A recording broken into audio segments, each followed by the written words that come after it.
como dijimos el primer día, esta experiencia viene reivindicando un grupo de Claxo que se llama Comunicación, Ciudadanías y Política.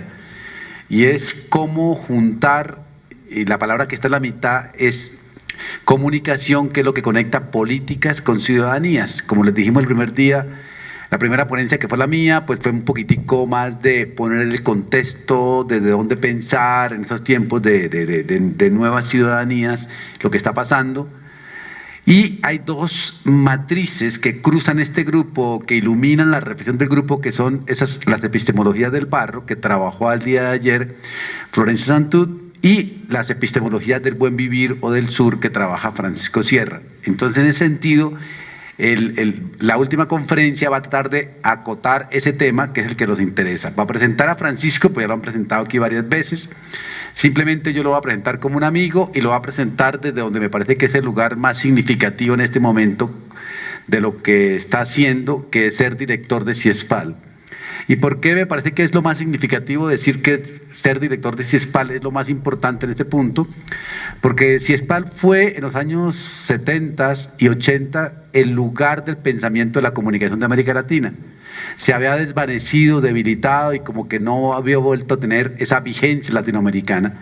Y en este momento CIESPAL se convierte como en el centro de pensamiento de la comunicación de América Latina y de una comunicación vista desde otra perspectiva. Por eso la conferencia de Elo es muy interesante para nosotros hoy, porque ilumina una forma de pensar distinto la comunicación en clave latinoamericana.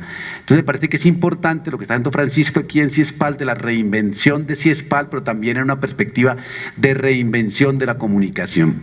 Lo dejo simplemente con que con ustedes va a hablar Francisco Sierra, director de CIESPAL. Muchas gracias, Omar. Lo malo de tener amigos es que le presentan a uno y pareciera que va a decir algo interesante, lo cual un viernes por la tarde a estas horas y con su abatamiento, decía, hay un elemento que quisiera hablar y que en parte tiene que ver con la conferencia, que es la economía del tiempo, que cuestionaría de antemano ya la posibilidad de hablar mismo y de plantear algunas consideraciones, pero por respeto a lo que nos habíamos programado inicialmente y efectivamente en lo sentido que señalaba Omar, de intentar plantear una agenda de pensamiento crítico, de comunicación, de comunicología desde el sur, he hecho una variación, como habrán observado en el título, respecto a la conferencia inicial, porque en realidad quisiera plantear este debate sobre la economía de los bienes comunes, en este caso la comunicación, que si uno analiza la terminología comunicare, ya hace una apelación directa a esa idea de los bienes comunes. Algunas ideas que retomaré de la conferencia de apertura de Omar y algunos elementos que van a estar presentes de las transformaciones de ese contexto que justificarían una nueva epistemología del buen vivir, una nueva comunicología del sur, de esas matrices, que es uno de los ejes, yo diría, estratégicos de repensar y posicionar desde luego CIESPAL y el campo académico en el que estamos comprometidos los investigadores que estamos en este grupo de trabajo de Claxo y que creo que es una hoja de ruta suficientemente apasionante como para comprometerse en ello y articular un proceso de debate interesante. Voy a hacer, por tanto, una exposición sobre alguno de estos ejes y tratar de plantear al final algunas agendas sobre política de comunicación. No sé si pasa adecuadamente, creo que no. Y terminar, como digo, es hacia abajo, ok, gracias. Y terminar, como digo, con un poco la agenda para la acción. Voy a señalar algunos elementos que afectarían al principio algunos debates que han tenido lugar cuando hablamos de políticas de comunicación, la noción de interés público, de servicio público, señalando la idea de la filosofía del buen vivir, desde las matrices epistémicas de lo que sería en el diálogo de saberes una concepción distinta, y señalar también desde dónde estoy hablando. Yo hace 10 años inicié un debate, una línea de investigación sobre el capitalismo cognitivo, sobre reflexionar qué implica liberar el código, liberar la información y el conocimiento en la era del trabajo inmaterial, desde una perspectiva, si quieren, irónicamente paleo-marxista, de qué significa en este contexto liberar el código en la era de Internet. A partir de ese elemento sí nos acercamos a la economía de los bienes comunes, pero especialmente hace 3 años todo el debate que han tenido lugar, especialmente en Bolivia y Ecuador, que me resultaba interesante y que me llamaba la atención. Lo hemos hablado con Omar, de hecho, incluso un congreso que íbamos a organizar en Cartagena propusimos en su momento que fuera sobre el buen vivir. Me llamaba la atención de que este debate quedara circunscrito como una cuestión andina y que no se valorara esta idea del buen vivir en comunicación. Se ha dado en otras áreas y disciplinas científicas, en antropología, en sociología, en ciencia política. Sin embargo, curiosamente, no había una reflexión significativa en el ámbito de la comunicación. Y desde esos 3 años para acá, con una tesis de algunos colegas colombianos también trabajando sobre culturas indígenas en la Amazonía, vimos que ahí había una matriz para pensar esa idea de Boaventura, epistemología del sur, en el campo de la comunicación desde una perspectiva crítica. Por tanto, mi lectura viene de una tradición crítica marxista del capitalismo cognitivo, del trabajo inmaterial, en la era de Internet, pero que dialoga con esas aproximaciones de una nueva epistemología que para la comunicación tiene que ver con los bienes comunes, con la idea de lo común, con cierta tradición de la práctica de comunicación popular y emancipatoria en América Latina, de la comunicación comunitaria, que a diferencia de otros continentes o ámbitos geopolíticos, no solo tiene una práctica creativa original, sino también una teoría sobre esa práctica como en ningún otro ámbito. Así que a partir de ahí plantearé ese plan de acción y esa comunicología del sur para señalar algunos nuevos aportes y consideraciones que creo que son, por lo menos, cuando menos, interesantes para repensar desde otras matrices. Creo que no pasa. Así que, ¿el de otro? No, tampoco. Bueno, no va a pasar la presentación, así que continúo con la cuestión. Bueno, empezando por el diagnóstico. Yo creo que es evidente que hay una nueva relación en lo que ha ocurrido en América Latina en términos de procesos emancipatorios con los diferentes actores. Es muy evidente toda la polarización con las políticas públicas entre gobierno y gremios profesionales o medios privados de comunicación, pero yo creo que lo interesante de este diagnóstico del cambio en la política de comunicación y en la geopolítica de la región tiene que ver con la emergencia de nuevos conceptos como el de buen vivir, una nueva agenda social de lo popular en comunicación, que plantearía retos que atraviesan las nuevas tecnologías y la ciberdemocracia, pero también el estatuto de los medios públicos. Por ejemplo, en países como Ecuador, con ausencia de una tradición de medios públicos, ¿qué significa hacer políticas de comunicación desde el Estado, cuando hay una tradición germinal de medios comunitarios y cuando hay una apelación a la necesidad de un nuevo modelo coherente con el principio de buen vivir, comunitarista o de la comunalidad, es decir, de una economía social de la comunicación, en el que lo público y lo comunitario necesitan un diálogo y una reconfiguración de los conceptos que van más allá de la tradición estatalista o de ciertas visiones clásicas marxistas sobre lo que implica la concepción de las políticas, del diseño de las políticas nacionales de comunicación en este horizonte. Señalo esto porque esta dimensión que comentaba en la conferencia de apertura y con todas las categorías de los nativos digitales o la nueva generación, Omar, creo que es importante porque ese contexto ha reconfigurado por completo. Es decir, el nuevo sujeto actor político en la era de la ciberdemocracia no puede volver a un concepto, decía Raymond Williams, despótico ilustrado, modelo de la BBC, que planifica el interés público de acuerdo a ciertas visiones jerárquicas, centralizadoras, modernistas, estatalistas, en la era de emergencia de la galaxia Internet y sobre todo de las nuevas economías de los bienes comunes de manera significativa.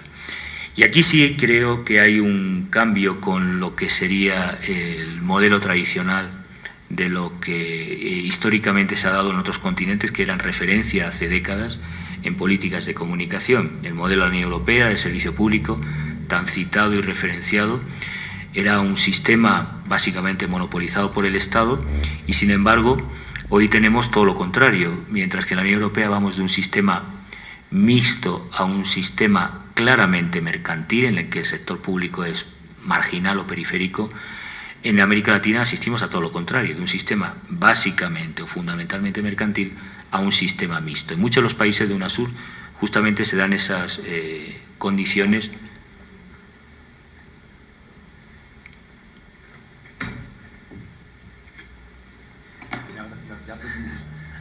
He aprendido, ¿no?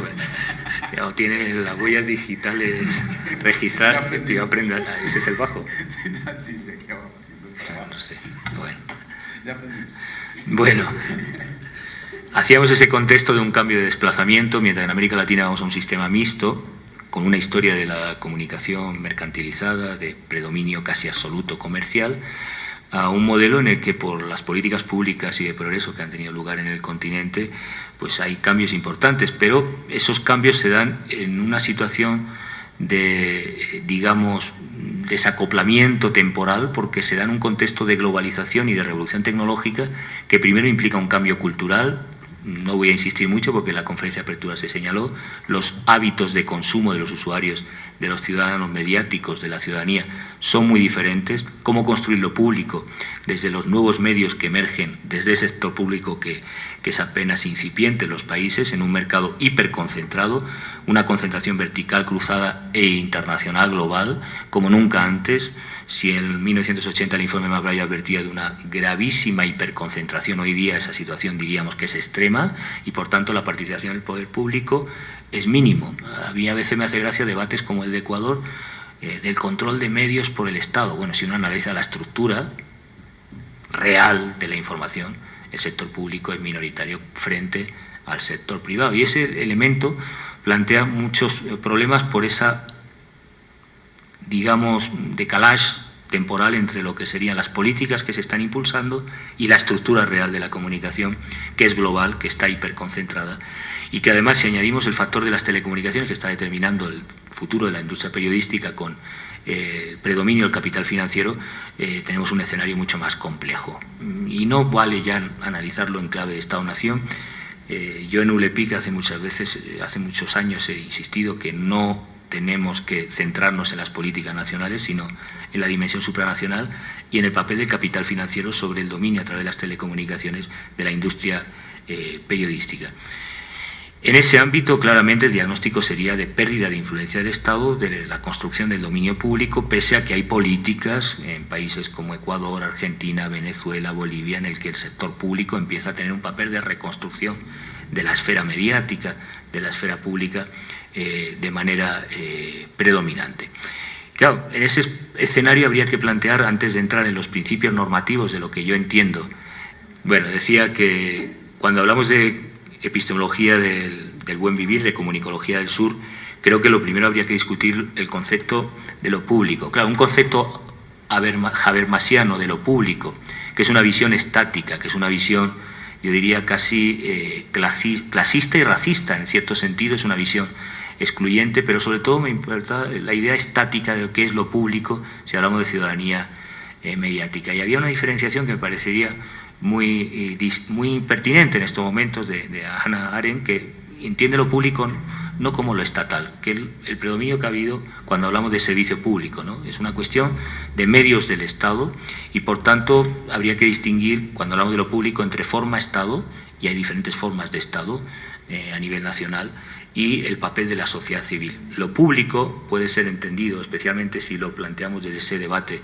de la economía de los bienes comunes, como algo bien distinto a lo estatal, como un ámbito de intermediación entre las necesidades sociales, lo que se denominaba en su momento en la Escuela de Budapest, las necesidades radicales, podríamos hablar de la comunicación, y lo comunitario y el Estado. Ese ámbito de intermediación sería interesante para plantear, por ejemplo, la diferencia entre servicio público y dominio público, que es un tema que se está planteando en el capitalismo cognitivo. La necesidad de ampliar el dominio público, es decir, aquello que es compartido, que está más arraigado en lo social comunitario que estrictamente en el Estado, en la propiedad por parte del monopolio de la violencia y también del control de la información y del conocimiento que tradicionalmente han ejercido los Estados-nación, ¿no? Y que tiene que ver mucho con la producción del sentido, ¿no? Con la construcción de eso que históricamente en la teoría política y la teoría social ha estado siempre menospreciado, no sé si llamarlo culturas bastardas, pero eso que es el vulgo, la masa, lo común, la gente, que es la producción compartida de sentido, donde se construía esa idea, para Bourdieu falsa, de opinión pública, pero que de algún modo justificaba la legitimación de mediación de la industria periodística respecto al Estado en la construcción de la ciudadanía, de la sociedad civil, en la democracia moderna. Una otra lectura que piense esa crisis del dominio público, el estado de bienestar, Y aquí yo creo que de las conferencias podríamos llegar a una conclusión, y es la crisis de representación en el Estado y la crisis de la representación de la función periodística, de los mediadores de la comunicación, que es también una crisis del dominio público por la creciente privatización que ha habido del sector de la comunicación, de ese dominio público, por parte de las grandes corporaciones, de una mirada, yo creo, bastante pobre, ¿no? Y en ese sentido, hablar de comunicación pública como ese espacio abierto, autónomo e interactivo de construcción de la ciudadanía, de formación de opinión pública, de decisión política, debería pasar por ver que hay diferentes modelos de organización. Por centrarnos en el contexto latinoamericano geopolíticamente, hay que recordar que, a diferencia de otros modelos, el modelo liberal estadounidense, el modelo de responsabilidad social también norteamericano, o el modelo, si quieren, de los antiguos bloques socialistas, el modelo de centralización del Estado, aquí hay una tradición tanto desarrollista como de comunicación participativa y comunitaria que marca una distinción como modelo de organización. En otras palabras, cuando estamos hablando de comunicología del sur, hay un hilo rojo, hay una historia, la historia está llena de continuidades, también de rupturas, pero hay una tradición de medios comunitarios importante, de práctica emancipatoria, también de modelos estatalistas, desarrollistas en la planificación de la comunicación, que hace posible hablar hoy de un nuevo paradigma o de la emergencia de un pensamiento otro en comunicación, más cercano a lo que sería esa tradición de los dos últimos modelos, el democrático participativo, si hablamos de los medios comunitarios, y del modelo desarrollista, de la experiencia de algunos estados como México, como Brasil, en la planificación de los modelos de desarrollo. Frente a ello tenemos la tradición de interés público, que tiene una concepción, como digo, estatalista, pero que reúne una serie de características a considerar que hoy están en debate, ¿no? ¿Qué entenderíamos en comunicación por interés público? Bueno, equilibrio entre diversos grupos de población, heterogeneidad, cierto dinamismo, un elemento importante que ahora está en crisis en la mayoría de los países que están adaptando la norma de televisión digital terrestre, que son los medios de proximidad, la producción de contenidos locales para favorecer los medios y contenidos específicos de la programación, y que creo que es un elemento considerable a tomar en cuenta. Hay otros que son ya tradicionales, que han formado parte del debate, por ejemplo, con la ley orgánica en Ecuador respecto a la autonomía de los emisores públicos y a la diversidad de contenidos que se pueden promover. Pero son elementos que están ahí presentes. Lo digo porque los paradigmas en la historia de la ciencia y en el debate político no parten de la nada, no surge ahora el redescubrimiento simplemente por ocurrencia de un gobierno, de una política de Estado, del Plan Nacional de Buen Vivir, la pertinencia de recuperar este concepto. Hay continuidad histórica, si hablamos de comunicación, de los medios comunitarios, de las experiencias de planificación de la comunicación para el desarrollo nacional. Es decir, ahí hay unos hilos de continuidad que se pueden retomar, por ejemplo, cuando hablamos de la importancia de los medios locales, de la importancia de la protección del lenguaje y las culturas nacionales, si pensamos en las radios y los medios indígenas, que en muchos países de América Latina se cultivaron como política de Estado, con una visión ciertamente paternalista, pero que, a diferencia de otros contextos, se desarrolló. Digo otros contextos geopolíticamente, con culturas indígenas, y en las que no ha habido política de comunicación con una visión de planificación del desarrollo nacional en esta materia.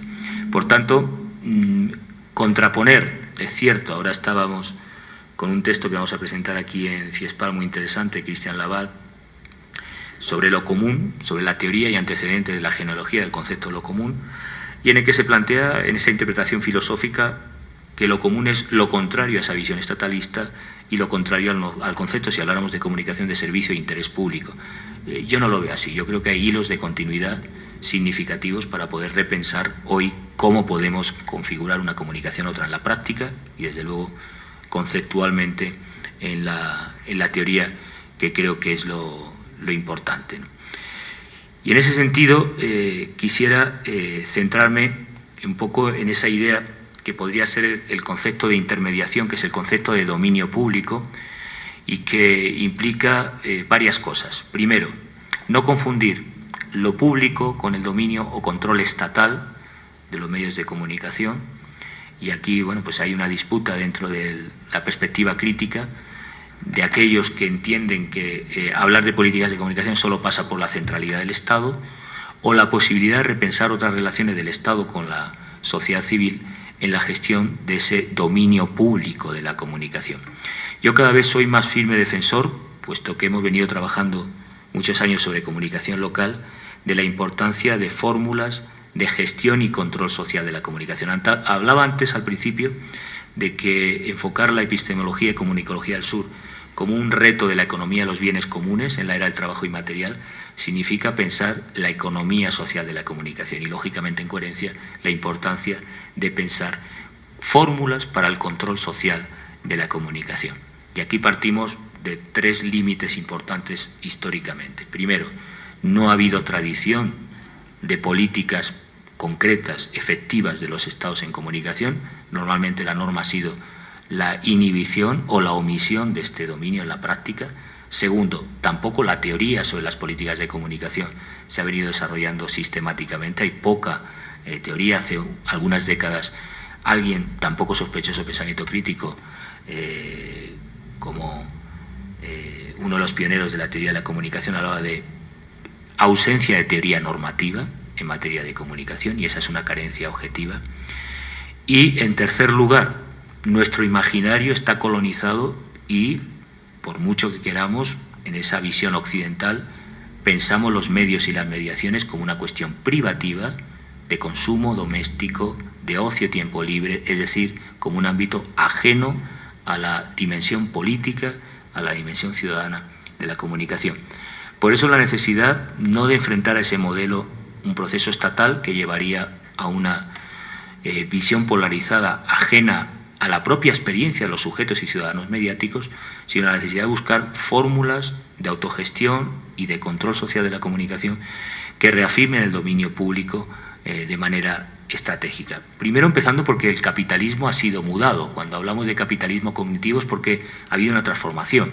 Podemos estar de acuerdo o no con este concepto, pero la idea de capitalismo cognitivo creo que tiene 2 aportes importantes. Primero, que la dimensión inmaterial, creativa, simbólica es central, que la riqueza y la producción material depende de esa dimensión creativa de los sujetos, que los sujetos, y fíjense bien, los que nos dedicamos a economía política, esta era una tesis que Graham Murdoch y algunos otros economistas políticos angloamericanos criticaron a uno de los pioneros canadienses, que señalaba que, bueno, que en realidad lo que venden los medios básicamente no es tiempo de publicidad, lo que venden la vida de los sujetos, a las audiencias las vende, su tiempo, lo que llamamos ahora economía de la atención.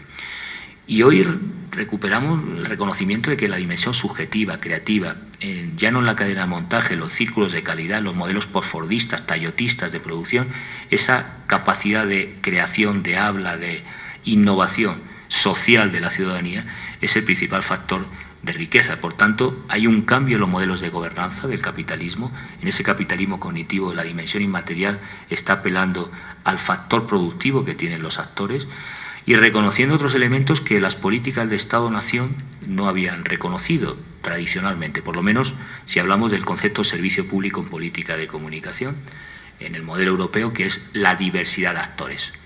Hay interpretaciones varias en sociología y ciencia política. La crisis del estado de bienestar es una crisis de modelo de gobernanza, es una crisis de ese paternalismo que criticaba Raymond Williams, de arriba abajo, por el cual los contenidos que tenían que consumir, por ejemplo, las audiencias británicas, venían definidas por el programador, el responsable, que tenía un concepto recto de lo que era la cultura británica, de lo que era la cultura que debía consumir la ciudadanía, sin reconocer que dentro de esa ciudadanía británica había diferencias de clase, fundamentalmente, pero también de género, de culturas, de estilos de consumo, de formas de vida, de concepciones.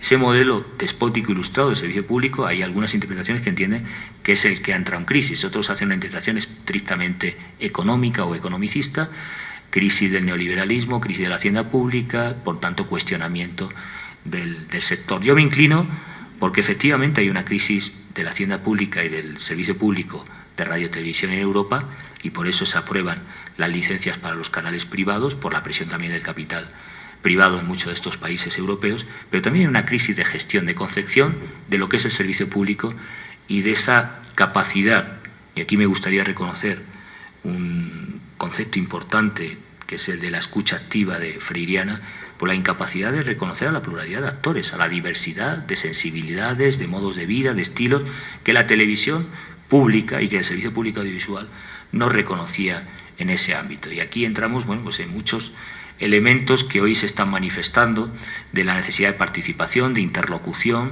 de esa idea de Castells de pasar de un medio de masas a la masa de medios que criticaba Ramonet, pero en el sentido de que hoy cada actor se convierte en un nodo que articula, produce y se apropia en la práctica del derecho a la comunicación.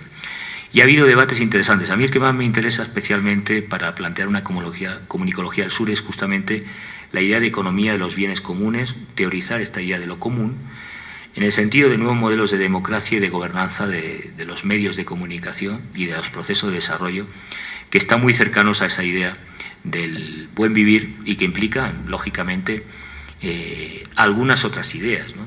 Y que no es nuevo también, insisto, hay continuidades en el debate académico, hay continuidades en el pensamiento y en la práctica política. Por eso, algunas interpretaciones como la de Cristian Laval de cuestionar lo común frente al concepto estatalista, a veces criticando incluso comunista del socialismo real, de centralidad del Estado, bueno, hay líneas de continuidad entre interés público, servicio público audiovisual y la idea de una comunicación de los bienes comunes, ¿no? Por citar a alguien, el propio Martín Barbero, hace muchos años, cuando hablaba del servicio público en comunicación, hablaba de la importancia de la diversidad y el reconocimiento. El pluralismo ideológico político estaba dentro de los cánones de lo que la BBC y el modelo tradicional estándar de servicio público reconocía, pero no así el tema de diversidad cultural de las culturas populares y menos aún apelar a esa idea de lo nacional popular, ¿no? Que tan denostado estaba en ese modelo de servicio público en Europa, que era un poco desde el canon moral, estético, narrativo, ideológico de las clases dominantes, un poco en esa lógica despótica ilustrada, impregnar de la educación de la cultura dominante a los sectores populares. Y yo he tenido debates no hace mucho tiempo, recientes, con la crisis del servicio público en España, en el que se planteaban debates tan extremos como ¿usted qué prefiere? ¿Un quirófano abierto o una televisión? Claro, si le ponemos en esa tesitura, mejor el quirófano, ¿no? Nos va en la salud ahora, si tenemos que ver televisión y tenemos que ver Telecinco de Silvio Berlusconi, no sabemos si va a ser más oportuno directamente cambiar la televisión para evitar ir al quirófano después de ver este tipo de contenidos. Pero ese tipo de debates lo que reflejaban también era una concepción crítica, porque cuando uno se enfrentaba con los profesionales que defendían el servicio público, los profesionales de la radiotelevisión pública en Europa, en España en este caso, planteaban que la televisión pública debía ser educación, noticias, nada de fútbol, nada de telenovelas, o sea, entretenimiento, de lo nacional popular, no, por favor. O sea, lo que hay que hacer es cultura y educación. Uno sabe cuando ha hecho estudios de recepción, los grupos de discusión, que se encuentra con amas de casa, clases populares, una franja de edad de 50 a 65 años, y ellas solo veían informativos y documentales. A la media hora veían telenovelas. Después del grupo de discusión evolucionaba, se sentían cómodos, sin confianza. Es decir, lo nacional popular, esas culturas bastardas, populares, pop, como queramos denominarlas, no voy a entrar en una discusión conceptual, no han estado en el proyecto de servicio público. Y esa dimensión de lo vulgar y de lo común, hace poco teníamos aquí un simposio sobre periodismo de ciencia y tecnología, y empecé diciendo que lo esencial del periodismo científico es que era una vulgaridad. Y es que desde la cultura de masas, lo masivo, lo popular, lo plebeyo, lo vulgar, siempre ha estado estigmatizado. Y por tanto no puede haber servicio público que hable a unas clases inexistentes. Bueno, podemos apostar por el modelo estadounidense de la PBS, que solo habla a las élites intelectuales y que no ve nadie. Entonces, claro, ese es un modelo que funciona muy bien para las grandes corporaciones del Grupo Murdoch, que hablan con un lenguaje, con una ideología y con una agenda política muy definida. Entonces, como digo, cuando hablamos de economía de la comunicación, de economía social y de la defensa de lo común en esta nueva concepción, hay antecedentes de los estudios culturales latinoamericanos, desde Jesús Martín Barbero a nuestros días, de reconocer otra concepción ciudadanizada, como debatieron en su momento, de la comunicación, de la televisión, del servicio público, que habría que incorporar con nuevos principios y nuevas realidades que antes no estaban, porque estábamos hablando de radio y televisión, básicamente al hablar de servicio público, como es el caso del concepto de acceso universal con las telecomunicaciones, de diversidad cultural, que ha problematizado UNESCO y que implica, frente al modelo homogéneo de lo nacional y de lo popular, que esto es un problema, porque siempre hemos pensado, como criticaba Williams, que lo nacional popular es homogéneo, ¿no? La cultura española, la cultura colombiana, la cultura ecuatoriana, y hablar de diversidad implica, no hay una cultura ecuatoriana. Hay diferentes subculturas, diferentes grupos, y por tanto la diversidad implica problematizar el principio universal, despótico, centralista, monolítico y homogéneo que había prevalecido en las políticas nacionales de comunicación y que plantea un problema sin ninguna duda. A ello hay que añadir algunos elementos que son conceptos, una vez utilizados en la literatura como conceptos fetiche, pero que plantean problemas epistemológicos fundamentales. Por ejemplo, el concepto de creatividad. Yo siempre digo que las facultades de comunicación enseñamos mucho, pero todo lo contrario a lo que sea creatividad, innovación. Sí, somos escuelas, las facultades de reproducción de conocimiento más que de innovación. Esta palabra que se habla tanto en la sociedad de conocimiento de creatividad y autonomía sería una de las características del trabajo inmaterial. La riqueza y el valor depende de ese factor de innovación y creatividad. Sin embargo, las industrias culturales, las propias facultades de comunicación, no estamos trabajando mucho con la autonomía y la creatividad. Y esa cuestión de la creatividad implicaría cuestionar los modelos productivos, los sistemas de organización de las industrias culturales, las rutinas de trabajo de los informadores o profesionales de la comunicación. Es decir, es un tema como el de la diversidad, que es un concepto que implosiona y que deconstruye todo lo que ha sido la comunicación, si me permite la expresión, de masas, desde finales del XIX hasta nuestros días, y que impugnan por completo los conceptos, porque creatividad, diversidad, tiene que ver con mucho de lo que hacen las culturas populares en territorio, y que yo suelo trabajar con un autor de la Escuela Crítica de Frankfurt, Boris Groys, que llega a una conclusión interesante sobre lo que es la innovación. La innovación es básicamente un proceso de mediación, una operación de marketing, algo que no tenía valor, de lo que hacen las culturas populares, puesto en otro contexto, tiene un valor.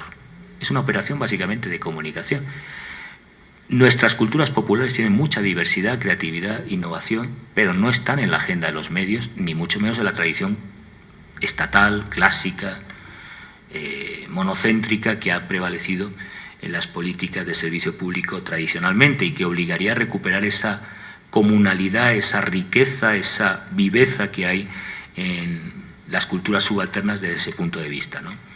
Y que en el concepto de buen vivir, cuando hablamos de los principios de una política a lo común, se traduce básicamente en estos elementos que constituirían un poco principios rectores para una nueva comunicación cuando hablamos de buen vivir, ¿no? No voy a poner ejemplos del Plan Nacional de Buen Vivir en el caso ecuatoriano que hemos estudiado, sino básicamente los principios básicos que están implícitos en la esencia de esta idea o noción de buen vivir para una nueva política a lo común de la comunicación, ¿no?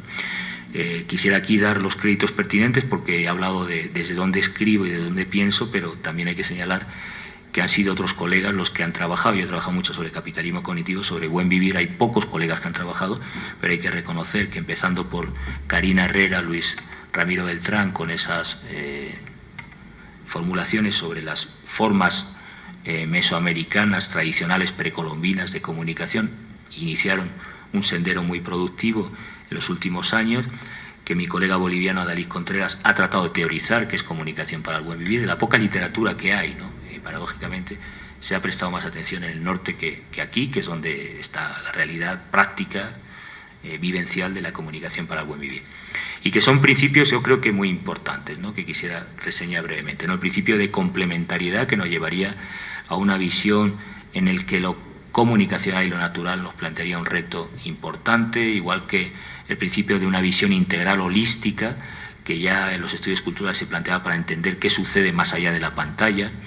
Pero yo quisiera reseñar dos elementos que me parecen muy importantes, la importancia de las ecologías de vida y la horizontalidad. La horizontalidad no necesita mucha explicación porque hay una tradición de comunicación comunitaria participativa en América Latina que enlazaría prácticamente con esa experiencia histórica, pero no así todo el debate que autores como Arturo Escobar vienen planteando sobre el concepto de territorialización, de religancia, de vuelta a los lugares, a los territorios, a las ecologías de vida. Y yo hace algunos años planteé que ya no hay que hablar de comunicación y desarrollo, aunque cuando uno tiene que diseñar una maestría te obligan a poner comunicación y desarrollo, pero si pones ecologías de la comunicación y dice este que está haciendo periodismo ambiental, no, es difícil. Pero yo entiendo que hablar de comunicación y desarrollo hoy día es hablar de ecología de la comunicación, es decir, pensar los ecosistemas mediáticos desde las ecologías de vida, como plantea Arturo Escobar, de una perspectiva crítica, integral, que recoge la palabra en movimiento. Adalid Contreras habla de los sentipensamientos, es decir, evitando también esa ruptura, porque hablamos de integralidad entre cerebro, lenguaje y vida, cuerpo. Insistió mucho en la Facultad de Comunicación sobre la telegenia. Dice, ¿qué es la telegenia? No sabemos explicarlo. Pues no se puede explicar, es una cosa vivencial, corporal, de piel, ¿no? Y esos elementos de las ecologías de vida implicarían un programa para repensar la comunicación en aspectos que no se estudian, quizá en arte, en diseño, en otras disciplinas se estudia, pero en comunicación, curiosamente, sobre comunicación interpersonal, sobre comunicación, lenguaje del cuerpo, sobre emociones y comunicación, se trabaja poco, aunque lo más significativo, la experiencia del telespectador, de la industria cultural, las emociones, el cuerpo, la piel. Bueno, pensar la ecología de vida es complejo, es pensar todas las dimensiones, desde lo natural, en el sentido de Edgar Morin, de todos los elementos socioecológicos que intervienen en los procesos de mediación, y volver al territorio y a ese principio de lo local, de la religancia, que explicaría otro modelo de comunicación, ¿no? Yo creo que estos son principios que plantearían otra política y otro concepto que nos pueden llevar también a una agenda diferente de la política de la comunicación, empezando por reivindicar un nuevo concepto de servicio público. En este caso, partimos de una situación de desventaja, porque claro, hablar de servicio público en la era de las telecomunicaciones es complicado, porque las telecomunicaciones están absolutamente privatizadas, y en ese escenario hablar de ciudadanía, de una visión de la comunicación para el buen vivir, de la religancia, de las ecologías, de principios de reciprocidad y complementariedad, de solidaridad, esos principios que están implícitos en la noción de buen vivir, es complicado en este escenario, pero yo creo que es necesario plantearse. Es necesario también discutir el concepto de diversidad cultural, que tantos debates ha generado la UNESCO, desde esa economía de los bienes comunes, porque esto implica un modelo y un concepto diferente, ¿no? Ahora íbamos a hacer un seminario con José Luis Corallo sobre economía popular, sobre economía social de la comunicación, y el congreso que celebraremos en julio del 2016 de comunicación popular y comunitaria, un eje fundamental, quizá con una visión práctica, la sostenibilidad de los medios comunitarios, pero podríamos buscar otras fórmulas de economía de los bienes comunes que ha caracterizado por la solidaridad, por las redes de cooperación sur-sur a los medios comunitarios, y que han hecho posible que subsistan pese a toda la adversidad regulatoria, de Estado, de falta de recursos para la sobrevivencia, ¿no? Implicaría, creo, también de manera significativa, plantear una discusión sobre propiedad intelectual y sobre economía creativa. Lamentablemente tuvimos en la Universidad de Brasilia, hace 2 años, si no recuerdo mal, una experiencia muy negativa, con una ministra muy negativa, que su concepto de la creatividad es hacer pasarelas en París, de moda brasileña, se entiende, pero que no entendió la economía creativa. Y nosotros nos entusiasmamos con el concepto de economía creativa, a pesar de que hay una historia, también se ha dado mucho en Bogotá, en Colombia, es decir, se ha comprado, las presiones, se ha comprado ese concepto. Yo creí en la tropicalización del concepto de economía creativa por 3 razones. Una, aplicando el concepto de visión holística, conectaba la economía de la comunicación y de la cultura con otras dimensiones que siempre habían estado apartadas y que tienen que ver con el cuerpo, gastronomía, por ejemplo, moda, muchos elementos que eran ajenos, y que cuando uno habla de cultura, no, cultura es un libro, un discurso y las bellas artes, todo lo demás no es cultura. Bueno, creo que economía creativa introdujo el concepto de transversalidad, una abertura de campo que problematizaba la industria cultural y que permitía plantear muchos debates. En el caso brasileño, además, que se planteaba de una política cultural, a mi modo de ver, la más avanzada de toda América Latina, vinculada al concepto de religancia en territorio. Cómo construir economía de la comunicación y la cultura desde lo local, para esas culturas populares, para los maestros afro, para los grupos subalternos, para los jóvenes de hip hop, crear industria, desarrollo local, economía de la comunicación y la cultura. Y el tercer elemento, que me parece muy sustancial, es que introducía todo el debate de capitalismo cognitivo, propiedad intelectual y de la importancia de defender una política nacional de esos bienes comunes, de ese patrimonio simbólico o cultural que tenía el país. Bueno, lamentablemente la política de la ministra por aquel entonces, ahora parece que en otro partido político, hizo inviable cualquier proyecto serio en esta materia. El más liquidó prácticamente la Secretaría de Economía Creativa, que me pareció una experiencia muy innovadora, muy apoyada por la ciudadanía y las organizaciones culturales, porque permitía por primera vez hablar en serio desde lo local, construir semilleros, economía de la comunicación y la cultura. Bueno, esos elementos plantean, a mi modo de ver, un debate que está ausente en la agenda, que es la propiedad intelectual. ¿Por qué nunca se habla del patrimonio común? ¿Por qué no se reconocen los saberes ancestrales? ¿Por qué no se reconocen las culturas populares en la propiedad intelectual? Porque impugna radicalmente el concepto de propiedad de copyright histórico. Y ahí hay un debate, un frente. En algún modo en Ecuador, con el Código de Ingenio, se está planteando una regulación dentro de los límites de lo posible que impone la OMPI, la Organización Mundial de Comercio, pero es un tema, a mí, estratégico para una política completamente distinto. Como me quedan 5 minutos, voy a resumir, porque creo que me he pasado en el tiempo, para plantear dentro de esa agenda, algunas transiciones que yo creo que es importante para plantear una agenda de la economía de los bienes comunes. Ya saben que Boaventura habla de diferentes ecologías, de los saberes, de las temporalidades, de los reconocimientos, de las transescalas y de las productividades. Yo me voy a centrar solo en 2 aspectos, ¿no? El tema del tiempo y el tema del diálogo de saberes. Yo creo que uno de los retos que tiene la comunicología del sur es introducir, hemos tenido ya encuentros muy productivos con compañeros de la Universidad de Medellín, un congreso sobre comunicación a partir de las experiencias. Para mí Medellín en estos momentos es la capital del mundo en experiencias ricas, creativas, innovadoras, productivas, transgresoras. Quizá, no sé, por la historia que ha vivido esa ciudad, pero productivas de comunicación popular y comunitaria. Es cierto que también con un poder local que permite o que por lo menos impulsa esa política. Pero lo interesante es introducir, como plantearon estos colegas, desde la educación popular, desde la comunicación participativa, el diálogo de saberes. Yo creo que no puede haber una comunicología del sur sin introducir en las facultades, sin introducir en la agenda académica, sin introducir en los métodos de producción de conocimiento, esa escucha activa freiriana, generando desde las prácticas lo que planteaba Luis Ramiro Beltrán, ¿no? Antes fue la necesidad de resolver problemas, intervenir en lo social y luego teorizar sobre esa intervención, ¿no? Bueno, el diálogo de saberes, y cuando hablamos de ecología de saberes, es reconocer frente a esos epistemicidios históricos formas de construcción de conocimiento que se están dando de manera muy evidente los jóvenes nativos digitales, que están practicando la comunicación de manera distinta, innovando, transformando, transgrediendo los modelos tradicionales, ¿no? La otra, que para mí es importante, es la ecología de las temporalidades. Les va a sonar un poco rancio, pero cuando estudiamos a Abraham Mols en su teoría de la información, me sorprendió una de las afirmaciones que me llegó a cuestionar, ¿no? Toda su explicación es que la historia de la comunicación es la superación de todos los límites espaciales y temporales. Cuando uno supera todos los límites espaciales y temporales, lo que sufre es una enfermedad como la que vive mi madre, que es el Alzheimer. No tiene anclaje espaciotemporales, no hay religancia, no hay territorio, no hay tiempo, no hay espacio. Es la locura absoluta, no hay identidad. Y por eso quizá habría que cuestionar la economía del tiempo. Los tiempos de las comunidades zapatistas en los procesos de aprendizaje, en la construcción de conocimiento, son tiempos muy largos. A nosotros nos parece absolutamente ineficiente. Esto es un disparate, ¿no? Construyen aquí comunicación. El tiempo que enseñamos en la comunicación, en las facultades, es un tiempo de la maximización. Ya saben el dicho, el tiempo es oro, ¿no? Entonces, cuanto más información demos en el menor cuanto tiempo posible y cuanto más lejos lleguemos, mejor. Y yo creo que tendríamos que aplicar esta idea de la teoría del decrecimiento a la teoría y a las políticas de comunicación.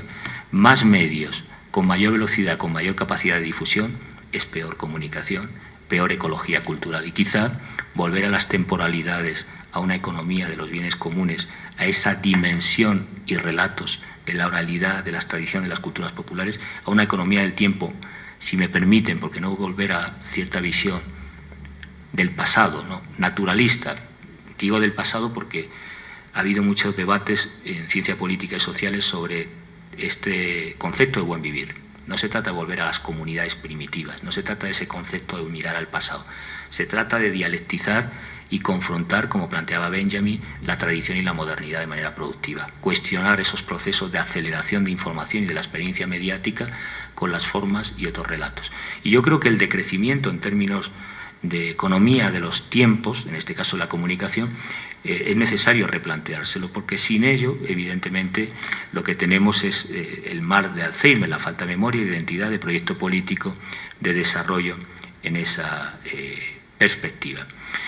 Bueno, esto implicaría muchos programas y políticas públicas. Yo señalaría solo 3 que creo que son importantes: la territorialización y los medios de proximidad, las redes, ese concepto religancia que trabaja con la cibercultura, no está hablando de comunidades y de medios comunidades tradicionales. Arturo Escobar sería un eje importante para retornar a las formas comunitarias y populares. El segundo, la cultura libre, entendiendo como impugnación de la lógica de copyright y de las políticas privatizadoras, por tanto, significaría propiedad intelectual en un sentido compartido, de socialización, de liberalización del código, en el sentido que plantean. No voy a tener tiempo a insistir en muchos aspectos porque aquí soy muy crítico con los grupos autónomos de software libre, por lo menos en la experiencia en Europa. Creo que aquí es similar por la experiencia que he tenido con colectivos, que por cierto defienden al final tesis liberales. Absolutamente. Hay una expresión que escuché recientemente que digo, son anarcopop, ¿no? Pero anarcopop en un sentido peyorativo. Entiende que no puede haber ninguna intervención del Estado. Bueno, si no hay regulación, es imposible que la cultura se socialice. Es decir, la cultura libre como ampliación del dominio público necesita políticas de Estado, más aún supranacionales, y ese es un eje importante. Y por último, que creo que es una de las características de los nativos digitales para poner en esa relación tradición-modernidad de un concepto de buen vivir productivo, es lo que está sucediendo con las nuevas generaciones del diseño de comunidades inteligentes en red. Es decir, Arturo Escobar no está planteando volver solo a la comunidad del territorio cuando habla del Pacífico colombiano, sino también está planteando la posibilidad de crear comunidades en red más allá del lugar. Y ahí hay una experiencia de formas de generación de conocimiento, de cooperación en red, de articulación creativa, de diseño de innovación social que tenemos que experimentar y conocer. Que las facultades no lo estamos haciendo y la academia, pero de la que podemos aprender nuevas formas de la llamada economía de la comunicación, economía social de los bienes comunes en materia de comunicación, que creo que serían muy productivas. Lo dejo ahí porque planteaba algunas cuestiones estratégicas que no tengo tiempo ahora para formular, pero creo que en ese ámbito de diálogo de saberes entre la tradición y la modernidad, entre la economía política de este nuevo capitalismo cognitivo y las experiencias comunitaristas, indígenas y de saberes ancestrales, podríamos generar un nuevo pensamiento y una nueva epistemología, un cambio de paradigma que tome en serio algunos de los debates que en su momento se hizo sobre el servicio público y que quedaron un poco apalancadas en una concepción monológica y poco productiva para el desarrollo de las políticas de comunicación, con la dificultad de que estamos en un contexto global y que hace difícil territorializar, anclar esas experiencias democráticas en nuestro ámbito. Muchas gracias.